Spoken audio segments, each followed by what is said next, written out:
Welcome to Legends of Data and AI. Each episode includes inspiring and actionable data and artificial intelligence insights from global leaders across industries.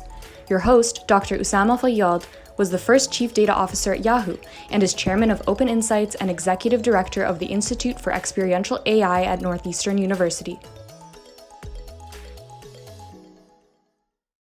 Welcome everyone to a new episode of our podcast, Legends of Data and AI. We have a very special episode today from our Boston campus of Northeastern University with a very special guest, Dr. Larry Brilliant. My name is Usama Fayyad. I am the inaugural director of the Institute for Experiential AI at Northeastern University and chairman at Open Insights. And with me is Larry Brilliant, who I think I find the hardest time kind of summarizing his background because it is so varied, it is so all over the place. So I'm hoping that you would be reading his bio and maybe his book called Always Brilliant. But only sometimes. Only sometimes brilliant, not always brilliant. Sorry, that was mine. But what I'll try to do here is highlight a few things, and then hopefully some of them will come out through our Q&A in this quick podcast. So welcome, Larry. Good to have you here. Really, really kind of you to invite me. Oh, you're welcome.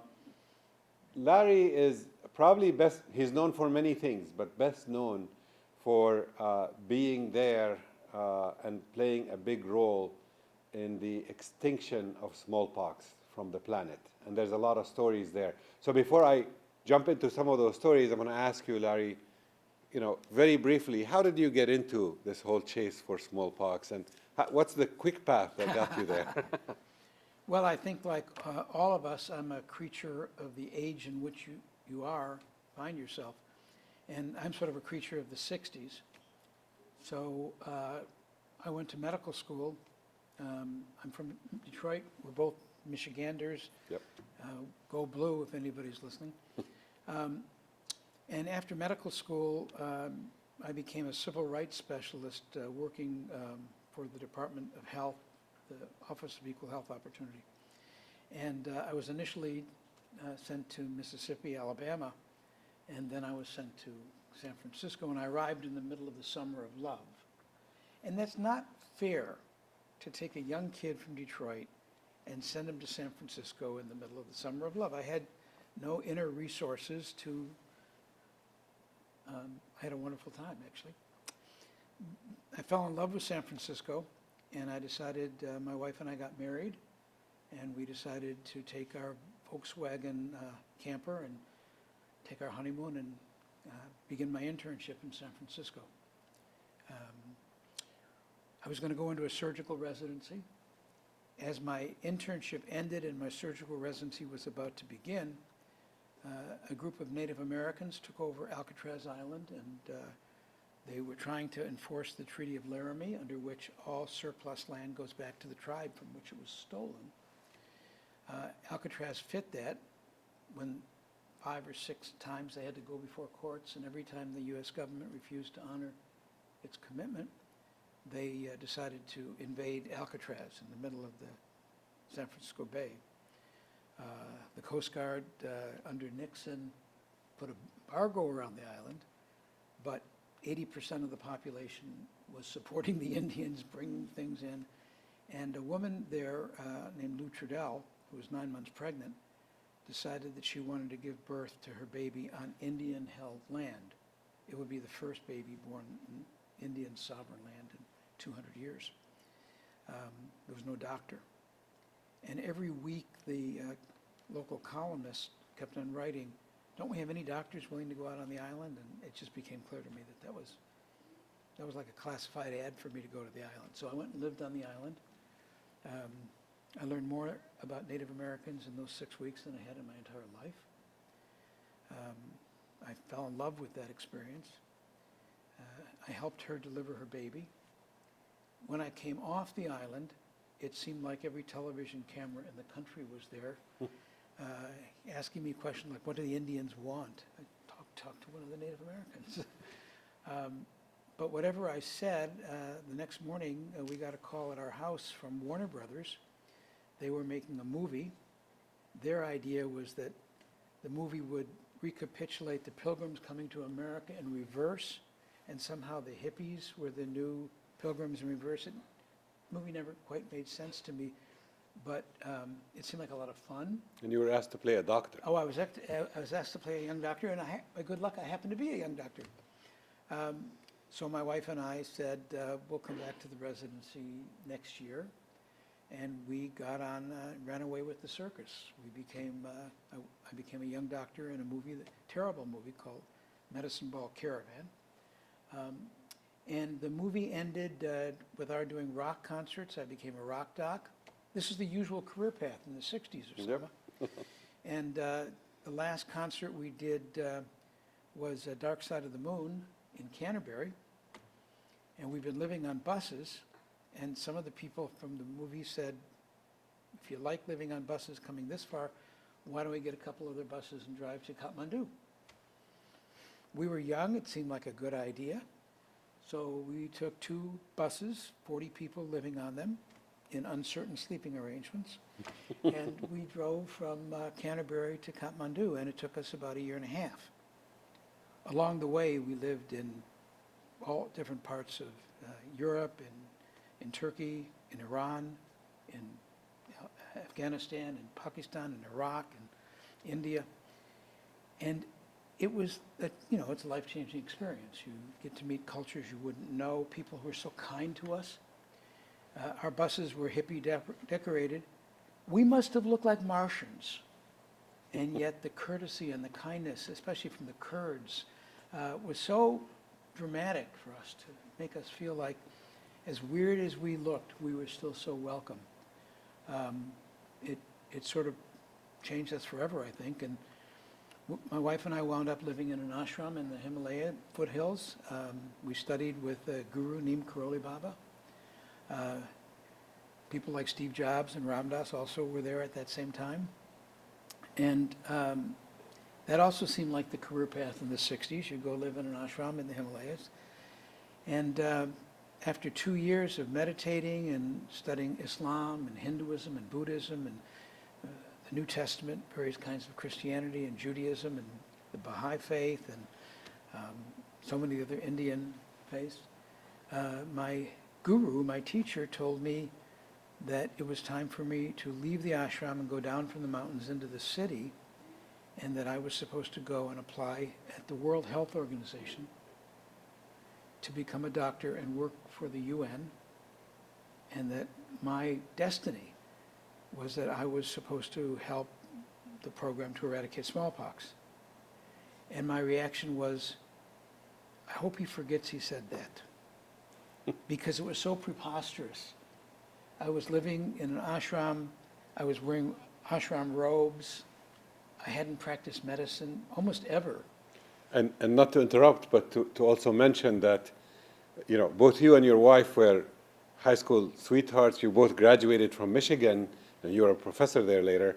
But by then you had Indian names. Yes. You were Subramanian, I was believe. Subramaniam, and my wife is still Girija. That's right. But what happened to Subramanian as you continue your story? So when I was sent to work at WHO, their first reaction when they saw me was natural. They kicked me out. I came back up. It was 17 hours from the mountains by bus and then by rickshaw. And by the time I got back, my teacher said, "Did you get your job?" And I said, "No." He said, "Go back." I said, "When?" He said, "Right now." And I did. And that continued for over a month. I made 17 trips. And every time I went, they would kick me out, and with no other explanation other than I looked strange, which you couldn't dispute the fact that I looked strange walking into the World Health Organization. And then about my 15th, 16th, 17th visit, I sort of lost track by then. I walked in, and for the first time there was an American there, the first American I'd seen at WHO. And he said to me, "You look like you're American. What are you doing here?" I said, "Oh, my guru who lives in the Himalayas said that I'm supposed to come here and work for smallpox and that smallpox was going to be eradicated. This was God's will because of God's desire to help eliminate one form of suffering from humanity. I said, and what do you do? He said, I'm head of the Global Smallpox Program in Geneva. We don't have a smallpox program in India because Mrs. Gandhi doesn't feel that it is of national importance. And in retrospect, she was right. Smallpox was only about the 5th leading cause of death for children, not the first. And to divert all the resources in the entire health system to smallpox, even though it was going to be for 1 year, it didn't make sense to her. But gradually, the international pressure, the getting close to the last cases, made India decide to have a smallpox eradication program. And I got a call from WHO and it said, you speak English? You speak Hindi? Can you type? I said, yes. I said, we have a job for you. So they brought me back and they had to create a job low enough to hire me. Most physicians are hired at grade P5. I was hired at grade P2. But I was thrilled because I was working for WHO. And after a couple of months, Bill Foege came from CDC. He was the head of CDC. And he said, have you been to the field? Have you seen a case of smallpox? I said, no. He said, well, I'll take you to the field. And he took me to see my first case of smallpox. And my reaction was, can we call 911? Is there an ambulance service? And he said, no, Larry, there's nothing we can do. We have no treatment. We have no way to put salve on his wounds. This was a 3-year-old baby. There's nothing we can do. The only thing that we can do is eradicate this horrible disease. And it was the most horrible disease I'd ever seen. It is the most horrible disease in history because the body is covered from toe to nose with pox. And every side inside the body, all the tissues are covered with pox. And there's no place that you can find in some of these cases where you could put a finger that had healthy skin. And I became a believer. There's a goddess of smallpox who's thought of as a demon or a goddess sometimes. But we all thought we were fighting against the demon of smallpox. And smallpox has a 5,000 plus year history. We found scabs with the smallpox virus on Pharaoh Ramses V in Egypt. I don't know, 30 kings and queens throughout history were killed by smallpox. In the last century, the 19th century, from 1900 to 1980, smallpox killed 500 million people. When I was cavorting in the Summer of Love in San Francisco, 2.5 billion children died worldwide against smallpox. I didn't know any of that. So after my first visit to the field, there were 25 epidemiologists from 50 countries at that time. And one of the epidemiologists from Russia got sick and couldn't come. So they had an empty district. And I still remember the conversation where Dr. Gunaratne, the regional director, and Nicole Grasset, the wonderful French-Swiss virologist who was running the program, and M.I.D. Sharma, who was the head of that program from India, and Bill were having a conversation about how could they find a replacement. And Bill said, what about the kid? Because I was 25 years younger than all the rest of them. And they said, well, will you take care of him, make sure he doesn't make a terrible mistake?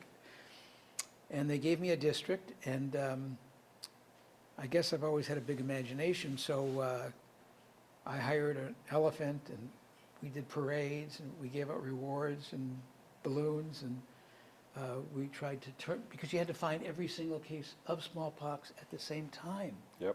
And build a ring of immunity. Bill created the strategy, which became known as ring vaccination. And because I spoke Hindi and I could get a lot of cooperation, smallpox disappeared from that district. And so then they gave me 3 or 4 districts, and over the course of the next 7 years, I stayed. And the people who had been the experts, the giants on whose shoulders we stood, there were a bunch of us were kids. I was the youngest, but there were others who first experience was seeing smallpox. Gradually I got more and more responsibility, and then occasionally when the people who know the disease and were running the program were out of town, I was left in charge. And then more and more, I was able to be responsible for the last cases in the national program and also in Bangladesh.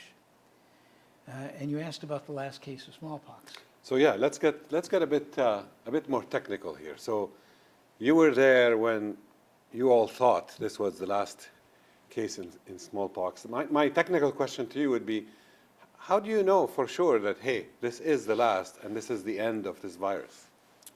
So by then, we had built up the efficiency of the program. When I came, there were no searches. Gradually, we began doing household searches of anybody who had a rash with fever and all the things that look like smallpox, Stevens-Johnson syndrome, chickenpox, scabies. We would take samples. Then we went from urban searches to every village searches. And we would do it gradually, state by state, Madhya Pradesh, Uttar Pradesh. Then we did it countrywide. And over 20 months, we searched every single house in India 20 times. And the search workers would write on the side of the wall with something called wet giru, a kind of chalk, how many people lived in the house and how many have been vaccinated. And then they would write that there was a reward, Suchna Denawala ko ek hazaranam malega, that you would get a reward of 5 rupees. And 2 months later, we raised it to 20, then 50, then 100, then 1,000. So we could go back to do an assessment of 10%, a stochastic sample of 10%. Yep. And we could see that the last time a search worker had been there, the reward was 100 rupees. We knew that when that was, the search worker hadn't been there in a month. Then we'd send out a special team. We would fix that problem. So we knew by then where smallpox was in India and a similar effort in Bangladesh. What we didn't know is what we didn't know.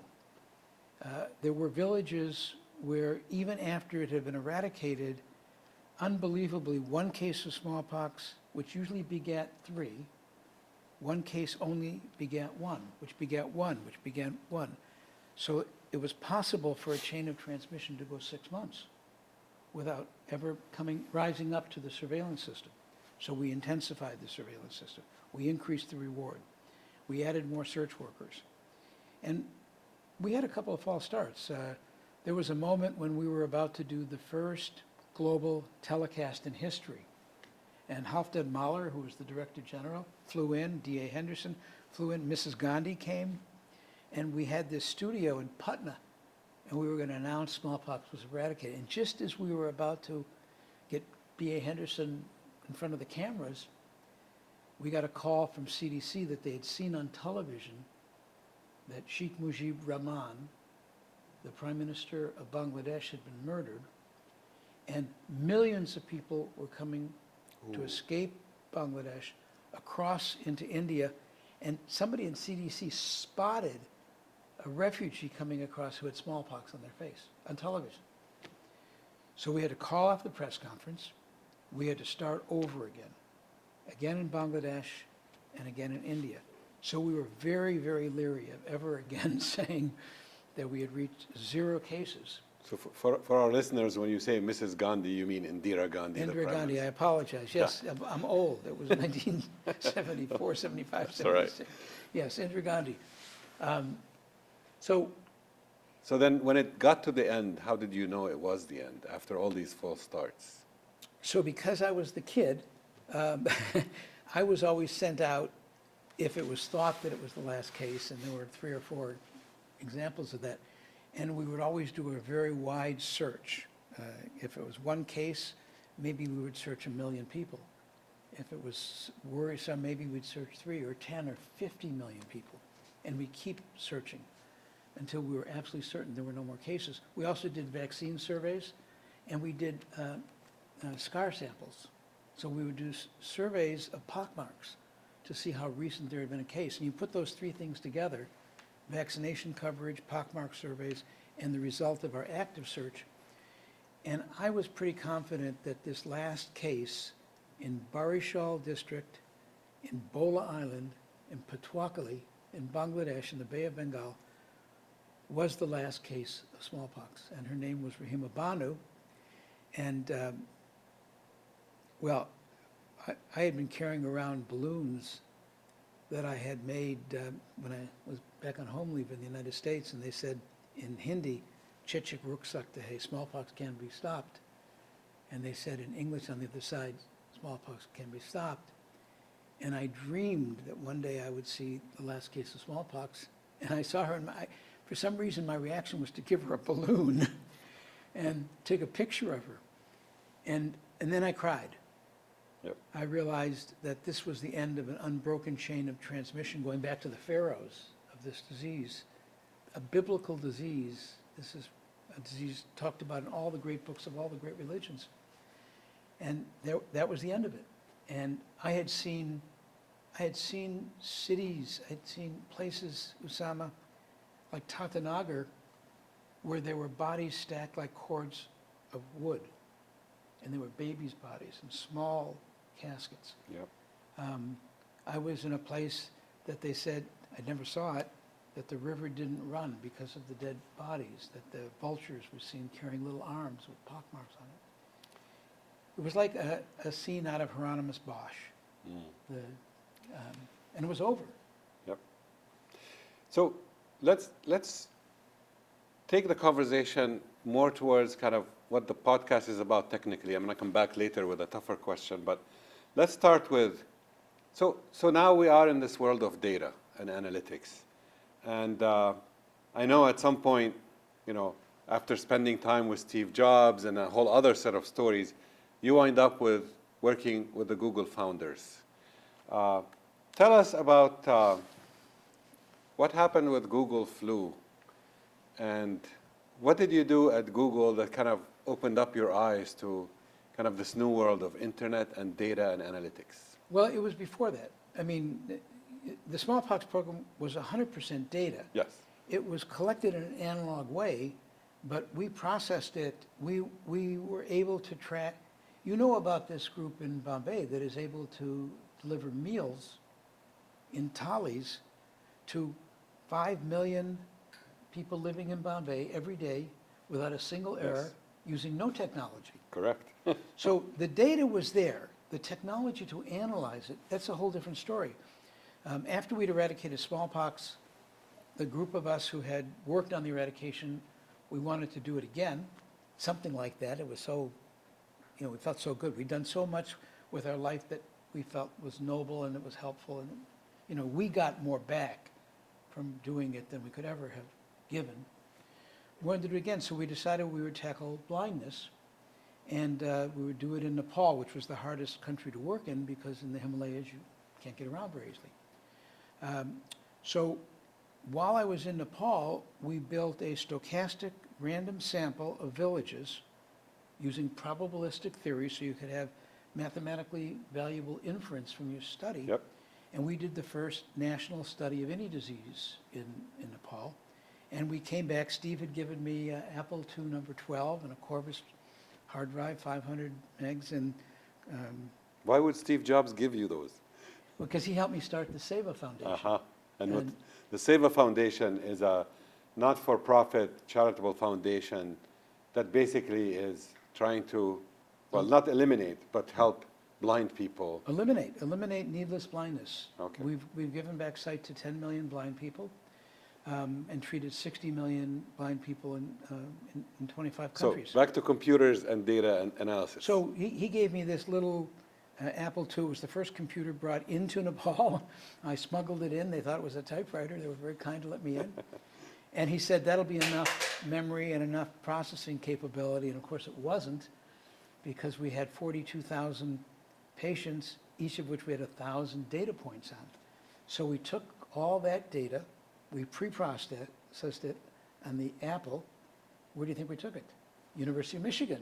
MTS. And we used MTS on an Amdahl computer, Amdahl 1. And we not only did that, but we used another program there called Confer, which led to my starting my first company. But we spent a year analyzing that data. We had 6 PhD dissertations written on it. We published hundreds of papers on it. And that was my first acquaintance to the then modern computer system, which meant punch cards. And from then it just got more and more interesting all along. So how did you get to Google, and what about Google Flu? So by then I had taken my first company public. It was called Network Technologies. I'd been the CEO of another technology company called SoftNet. And I would go back and forth. I would start a company, make money, live on the money, and then go work in a refugee camp in Sri Lanka or work in the polio eradication program, run out of money, and then I'd come back and start another company. And Google then hired me to be the medical advisor to some of their projects, and also to learn about the technology of Google and to run the Google Foundation and google.org. And in that capacity, the board of directors overseeing what I was doing was Larry, Sergey, Sheryl Sandberg, and me. And I got to work with them very closely, and it was a wonderful experience. Along the way, I gave a TED talk, and I won something called the TED Prize. And the prize was you got $100,000 and that you could ask the TED community to help you with a wish. My wish was to stop the next pandemic, to build a global surveillance system that would stop the next pandemic. And in doing that, I got really interested in ways that we could understand the way in which infectious diseases moved through societies. And we went back to the Google database, and a couple of phenomenal engineers, Jeremy Ginsberg, Matt Mohibi, and another epidemiologist and I, we built out a system to analyze every single keystroke ever entered into Google in its history, and then to search for patterns that might predict where the next case of influenza would be during seasonal influenza, and then compare it to the gold standard, the truth data of CDC's publications. And by doing 50, 70, 80,000 multiple regression analyses, each with every single data bit in Google on 5 million computers. 1 billion queries. Oh my, it was big. It was a huge database. Yes. And we were able to find 50 terms that, like a mother searching for a thermometer, not in season. That was really indicative. There were a lot of false signals as well, and over time we refined that, and we were able to build a system called Google Flu Trends that's, for 2 years, successfully predicted where the next influenza outbreak would go, which helped public health people decide where to bring their vaccines, where to bring their resources, hospitals to get ready for that.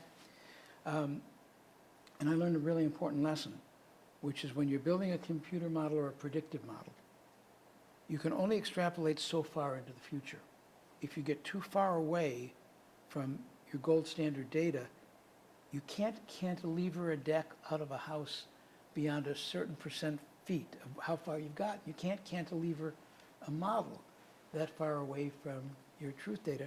And when I left Google and my colleagues left, there wasn't as intense interest, let's say, on that, and the Google Flu Trends lost its way. So we were the first of the digital surveillance systems, and I think we incentivized an industry. And then when when the model lost its way, because it wasn't being constantly refreshed with truth data, then I think we were a warning of where do you leave your data? Exactly. How does it go? But I had a wonderful experience at Google. I learned a tremendous amount, and we were talking about AI even then. Yeah. So today we were honored to have you as a keynote speaker at our conference here at Northeastern's Institute for Experiential AI.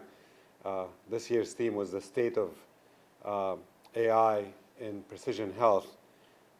And we talked about this term that I thought was very strangely constructed, but I left your talk thinking, wow, this makes a lot of sense. You talk about the epidemiology of Healthspan. And, first of all, maybe for our listener, explain the difference between Healthspan and lifespan. And then why is this an epidemic, Healthspan? It seems like a good thing. So we traditionally use an actuarial term. We say life expectancy at birth. That's important. because if you have a lot of deaths in children under 1 or under 5, you markedly reduce the stochastic lifespan. Not everybody gets affected by that. But when we think about lifespan in the United States has doubled in the last 100 years. The mix of diseases that caused it 100 years ago were 9 out of 10 were infectious diseases. Today, it's a different disease. It's chronic disease, it's cancer, it's heart disease, neurodegenerative diseases, metabolic disease. And they have different incubation periods. They also require different kinds of epidemiology. So epidemiology is most closely related to the history of infectious diseases. These are diseases of short duration, a single agent, a single disease. You can watch the entire lifespan of the disease within a couple of weeks. You need different tools to do the epidemiology of chronic diseases. And epidemiology has changed dramatically from cholera and polio and smallpox to the epidemiology of cancer, the epidemiology of arthritis. Epidemiology means the study of the distribution, deterrence, and effects of diseases and conditions in defined populations, a lot of Ds. So epidemiology doesn't just mean the study of the disease. It can be the study of the absence of disease. Yep. And when I talk about the epidemiology of Healthspan, I'm interested in the distribution, determinants, effects, and the things you can do to increase healthspan. Healthspan are years of healthy life, and there is a period of time when all of us have a healthy healthspan. Then there's a period when we're not healthy, and then there's a period when life expectancy ends. During that period, there is a gap, and the actuaries call it the healthspan lifespan gap. I call it the sick span. If you think of it as healthspan, sick span, and then death, it makes more sense. So really we should be talking about, the epidemiology of sick span. We want to know what are the things that rob you of years of healthy life. And of those, which are preventable, which are treatable, how many of them are preventable by changes in behavior, nutrition, lifestyle? How many are preventable by early detection and rapid response? How many are not preventable? And you need to figure out ways to live with them or to prevent the worst consequences of them. That's what I talk about when I say the epidemiology of healthspan. And it is it's a new field. It's important to understand that we are not helpless in the face of the inevitability of lifespan at birth. Our behavior, and there's some things particularly, exercise and VO2 max are very closely correlated with all-cause mortality, and therefore with all of the reasons why you can live a longer, healthier life. But so are simple things you can do with nutrition and diet and meditation and family and love. Some of the ephemeral things that we don't think about very much in medicine. So that's a really important thing for me. And when I built my company, Evity, it was really with the notion that between these two miraculous things that are happening at once. Arthur Clarke, who wrote 2001, he said that any sufficiently advanced technology is indistinguishable from magic. He was thinking of, if somebody from the 15th century came today and saw an iPhone, Yep. That's magic. Well, we have that today in two places, because if anybody from the 15th century came today and saw that we had cures for diseases that they thought were inevitable, that's magic. So with the advancement of precision medicine, with the advancement of new medical science, that's one magic. The other, of course, is AI. I'm interested in whether we can bring these two forms of great, rapidly evolving technology and magic together to solve one problem, which is the shortening percent of life that Americans and people all over the world spend in health span. It isn't true that with increasing longevity, you have increasing years and a proportion of your life spent in health span. In fact, through the collaboration between Evity, your newest startup, and the Institute for Experiential AI, I kind of you got me thinking about issues like the economics of it. Like, where does the US spend a lot of its resources, healthcare resources, in that gap between healthspan and lifespan? And any comments on that? Well, first of all, I want to comment on what a wonderful group it is to work with the Institute of Experiential AI. This is not a paid commercial. We have enjoyed and will continue to enjoy a relationship that we've never had before with a vendor or with an academic institution. And I want to thank you for building a culture like that. So there's two kinds of transitions that every advanced society, OECD country has gone through. One is the epidemiological transition, and that's the one I talked about, from acute diseases to chronic diseases. There's another, which is the demographic transition, which is a change in society, where a society in the beginning of that transition has high death rates, and therefore lots of births. Because when you grow up and you have 5 children and 3 of them die, you want to have 6 children next time, or 7. They're called insurance births or replacement births. And so there is a time, and we had that in the 12th, 13th century in Europe, the early days in the United States, where 50% of children would die. 20% of children would have infant mortality. That changes to a world in which you have low death rates, low birth rates, and declining population, which is today the cover of The Economist, declining populations. We will soon reach a point where in a given year, there are more deaths than births. All these projections that were made that the world population would get to 9 billion people and then stop, people thought that was crazy. But it's not crazy. That is what's happening. It's not stopping, but it's declining. The rate is declining. So when you look at how we will have to live in the future and how medicine will have to live in the future, you have to also think about how we're going to spend our medical money. In the United States, in March of this year, we passed 20% of our GDP was being spent on healthcare. We're talking about a multi-trillion-dollar industry, and of that money, more than half of it is spent in the last decade of life. Wow. So why is that? Well, Which is the 6-span period. That's the 6-span period. And so little is spent on prevention. And here's an ad, if I can. There are 1.2 million physicians in the United States. 1,900 of us are board certified in preventive medicine. Any physicians, please, who are listening to this, get some training in preventive medicine. Because I think if you take 1,900, those who are trained in preventive medicine, divide it by 1.2 million, I don't need an AI to tell me that that number is indistinguishable from 0. And that's the percent of our money, our effort, and our people that are spent on prevention. And it is prevention that will give us the greatest returns on our investment. In fact, I remember you once telling me this powerful statement that as a society, we are letting diseases cook. And maybe we can go back. You mentioned the example of the VO2 max. Let's talk a little bit about VO2 max, some of your experiences with AI there, what's positive, what's negative, and then we'll move into how do we fix that. So I've been enjoying Peter Attia's podcast and his book, which I recommend to everybody, Outlive.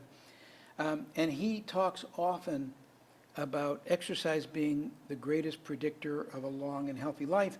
And inside of exercise, that VO2 max is the greatest predictor. And for our listeners, maybe you can explain VO2 max? So it is the maximum amount of oxygen that your body can put to use when you are exercising. That's translated to, can you bicycle that extra mile going up the hill in the Alps? That's translated into, can you keep walking when you're 70 and you're having difficulty walking, but if you have a high VO2 max, you can walk that extra mile. So VO2 max is an indicator of overall ability to use oxygen and a measure of health. And he writes about how he has in his practice been giving people a VO max test in his lab every year. and how difficult it is to bring them back the second year. Now, you have to understand that the way you measure VO2 max in a lab is you put a claustrophobic mask on you, and you breathe in oxygen, and you breathe out into that same mask, and you run on a treadmill until you drop. I don't wonder why people don't want to come back next year for it. So I was curious if there were surrogates that were less invasive, less intrusive, and less expensive. So alternative ways to measure the Yes, VO2 max. yes. You know, we have so many ways of measuring things. You know, we use proxies all the time. So I wondered if a proxy might be the 6-minute walk for people over 60. How many miles can you walk in 6 minutes? That's a measure of VO2 max. Or the 15-minute run for younger people to see what their VO2 max was. So I had my conversation with my girlfriend, ChatGPT-4, and I said, hey, this VO2 max thing, do you agree with Peter Attia? Yes, it did agree with Peter Attia. And then I said, well, will these surrogate systems, will these proxies, will they work? Will the 6-minute walk work or the 15-minute run? I said, oh, yes. And I said, is there a consistent relationship between what one predicts and the other so that you could actually use them as a surrogate? Yes. I said, has anybody done a case control study, a head-to-head comparison, clinical trial, to see if these other tests work? Oh, yes. What is the name of that paper? I said, it is a peer-reviewed clinical trial of the difference between using lab-based VO2 testing, that's the oxygen mask, versus field-based testing, that's the running and the walking test. I said, that's great. I said, who are the authors? And it gave me the authors. I said, can you show me an abstract of the article? It printed an abstract. I took a picture of that. Then I said, can you show me the paper? And, you know, it printed out the whole paper with citations and index. And then I said, could you tell me where to get a copy of it? And it said, whoops. The article didn't exist. The citations were not real. The authors' names were bogus. The journal didn't exist. That's more than just a hallucination. I mean, it did so much work to fool me. I mean, that's bullshit. And by the way, bullshit is a technical term. It's not my word. I'm quoting a great philosopher at Oxford who published last month an article in the Journal of Philosophy saying, why do we not call what ChatGPT does bullshit? And so, forgive me, that's the only reason. I would only use that word if I had a citation. No, that's fine. That's fine. We are pretty liberal on this podcast. So what is the fix here? What's the right approach then? Because, by the way, we don't like to call them hallucinations. We like to call them errors, because hallucination is attributing too much credit to an sentient or intelligent entity, which currently ChatGPT and all these stochastic parrots are not.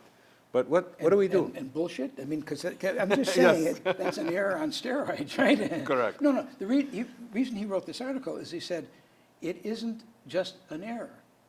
It is a feature, not a bug. It's Right. built into the way that these generative AIs are trained. Because if you're training your models on the entire internet, and you think about a model that is 176 trillion parameters, that's sucking up almost the whole internet, I would think. And so you're bringing in things that are not relevant at best and dangerous. You're bringing in alternative facts. So we admit the problem. How do we fix it? Well, I think you use a smaller model. You've taught me that. A smaller model will have a better environmental footprint. It'll be less expensive from an energy point of view and a cost point of view. A smaller model, you can train the model yourselves on everything, but you have to train it on everything now. If you give up the benefit of this huge database and you still use the properties of AI, you start off with an off-the-shelf AI that has been trained only on the things that you want it to be trained on. You don't have to build it from scratch. You can build it from scratch. And then you bring experts in the loop. And by what I mean is, in medicine, we are very risk tolerant. When we're in medical school, we were taught a Latin phrase that every one of us has seared on our consciousness. Primo non nocere. First, do no harm. It's not okay to kill one person in medicine in order to get a solution for 10 people. That's not okay. We don't believe in the concept of collateral damage. That might work for, self-driving cars. It doesn't work in medicine.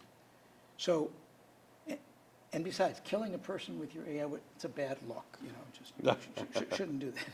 So the way you prevent that is you ensure that the model is trained by experts who only train it in the things that they know, using journal articles, databases, their own experience, making judgments.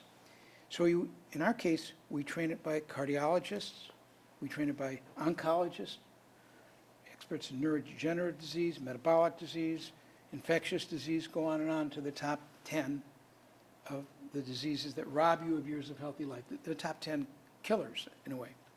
And we build teams around the superstars in those fields, and they train it. Now, we also have to train it in what is the burden of proof you must meet in order for something to be a real treatment. What is all this stuff about actuarial science and longevity science? You have to train it in that. You've got to train it in epidemiology, virology, stochastic processing. You've got to train it in genomics, proteomics, all the omics. So you're training the model, and you know what's in the model, you know what it's trained in, and then you can see how the results that you get compare to these large language models. And with your help, we have built what your colleague Sam says is a novel, hybrid, human AI, expert in the loop decision support system. And our goal is to provide decision support to many different areas in the healthcare system, to the health seeker, to the clinician. And I don't just mean the 1.2 million physicians, I mean the tens of millions of other care providers who could have a friendly voice in their ear, have you thought about this? We'd like you to think about this. Not making decisions, not disintermediating them, but allowing them to work at the top of their license. And this human-in-the-loop approach, we call it experiential AI, and that's what the Institute is named after. We think it's critical that these algorithms need continuous feedback, continuous intervention, and continuous course correction. But more importantly, something that the big companies spend a lot of money on but they don't talk about is data curation. Yeah. And maybe a few minutes on data curation, and then we kind of move to wrapping up the discussion. So far in Evity's history, we have two curators.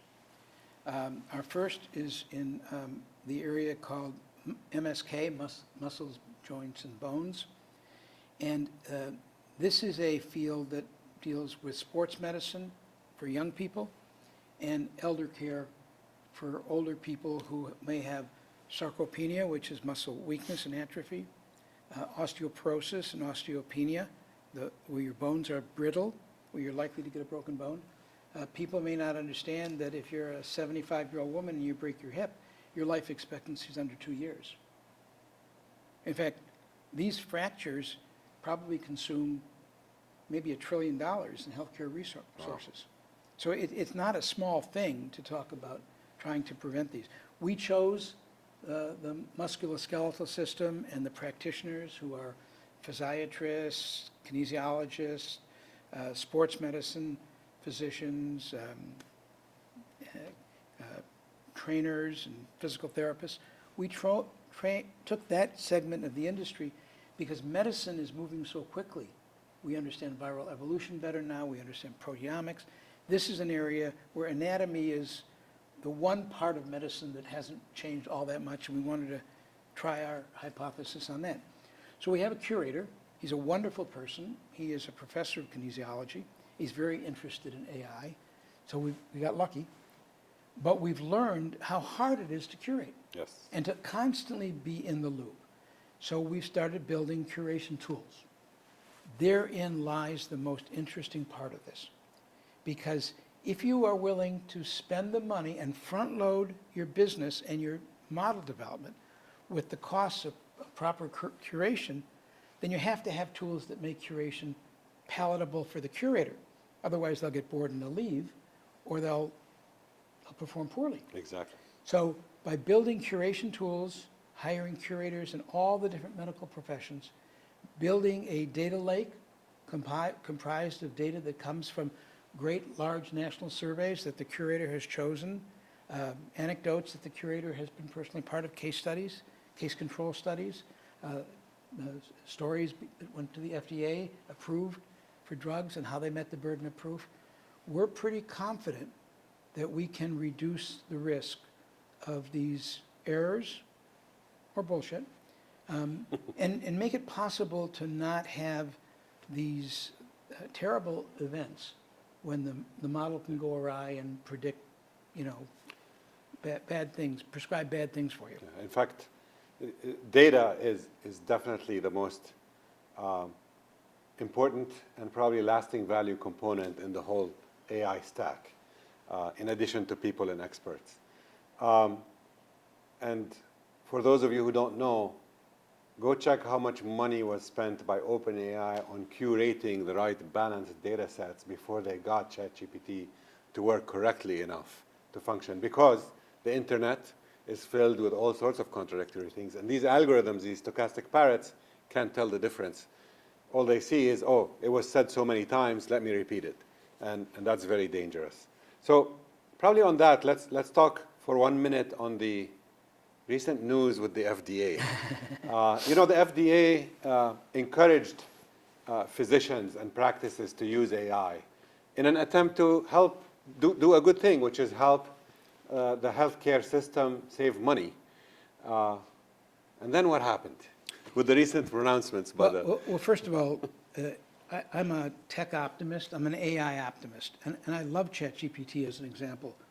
And in hospitals, people have been modifying ChatGPT to increase physicians' efficiency, to help with understanding ambient conversations and make them into medical records, to go through medical records and to help doctors do the work of that and automate so many other things in the hospital. So there is definitely a role for AI in medicine. You may have seen that the Nobel Prize in Physics and in Chemistry were awarded to people working on AI very close to medicine. And in fact, I'm part of a listserv that says, why didn't the medical Nobel Prize go to AI? But there is a place where we can't let that happen, because you can be risk tolerant if you're going to get wrong. How many buckets of laundry do you think you can wash in 20 minutes? You can recover from a mistake of buying one too many or one too little cat scanners. You can't recover from an AI that prescribes something that leads to death.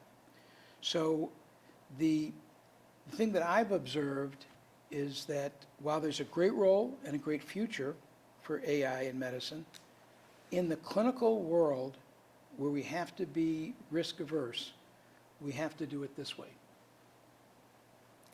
Yep. And any comments on the FDA's director comments about liability? Yeah, I was trying to duck that, but Okay, so, no, I won't. So the FDA did encourage these other kinds of uses of AI.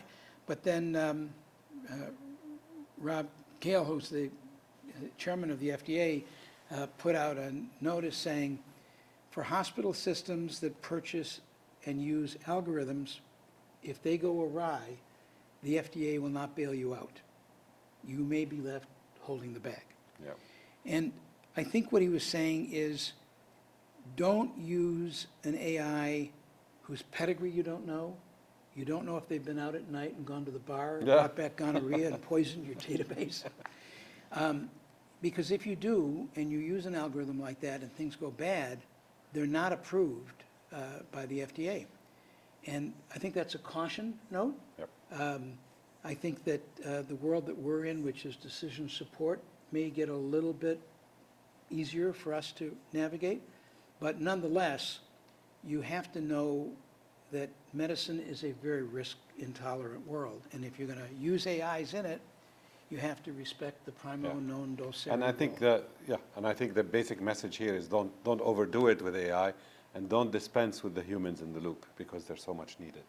So with that, I before I thank you and we wrap up today's episode, I want to ask you an interesting. I don't know what the answer is, but Larry, is longevity a good thing? I mean, of course, who doesn't want their parents to be around longer? Who doesn't want their children to live into the fullness of adulthood?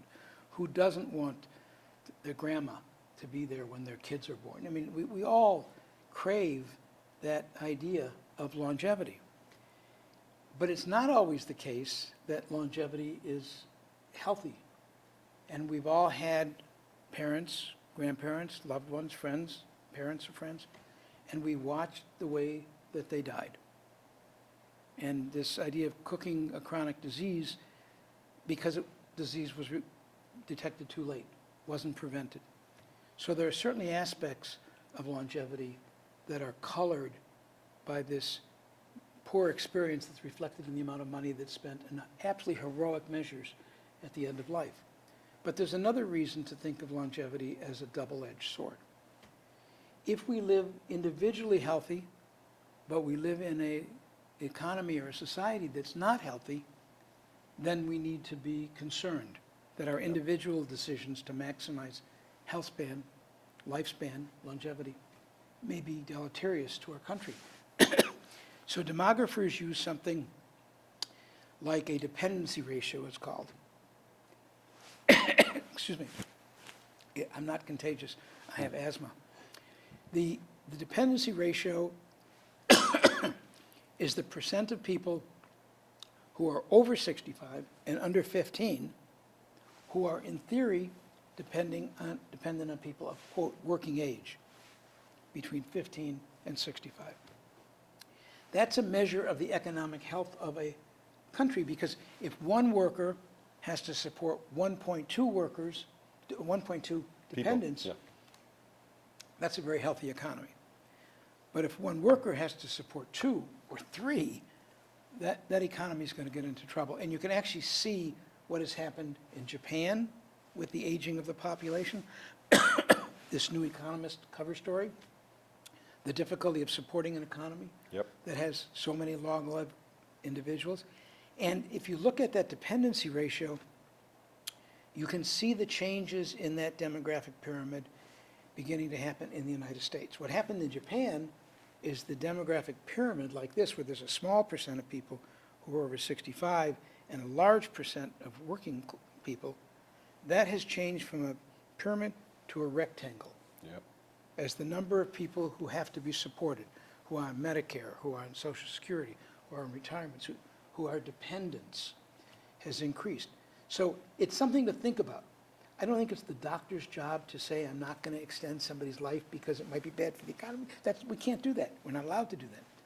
But as a government planner, looking holistically at the economy, I have to think, what can we do to reduce the burden on society of these changing demographics? My argument would be practice prevention, understand early detection of disease, take advantage of the miracle of medical science and intervene quickly, and increase health span. Exactly. Longer health span is part of it, and maybe we get to a stage where the longer health span leads to longer working life. Like in your case, after celebrating your 80th birthday, you're still at it with the latest startup, Evity. This startup is the birthday present I gave to myself, because everybody at 80 should start a company, right? Correct. All right. With that, Larry, I want to thank you and remind everybody, join us in more episodes of Legends of Data and AI. And thank you very much, Larry, for being with us today. Thank you, Usama. Thank you. Great to have you. Thank you. Bye-bye. Thanks for listening to Legends of Data and AI. We hope you enjoyed our deep dive into the world of data and AI. If you're keen to learn more about making data and AI work in the real world and in any organization, join us next episode and subscribe to the podcast. As always, you can head over to open-insights.com to sign up for our email list, learn more about the work we do, and have access to data resources. See you on the next podcast.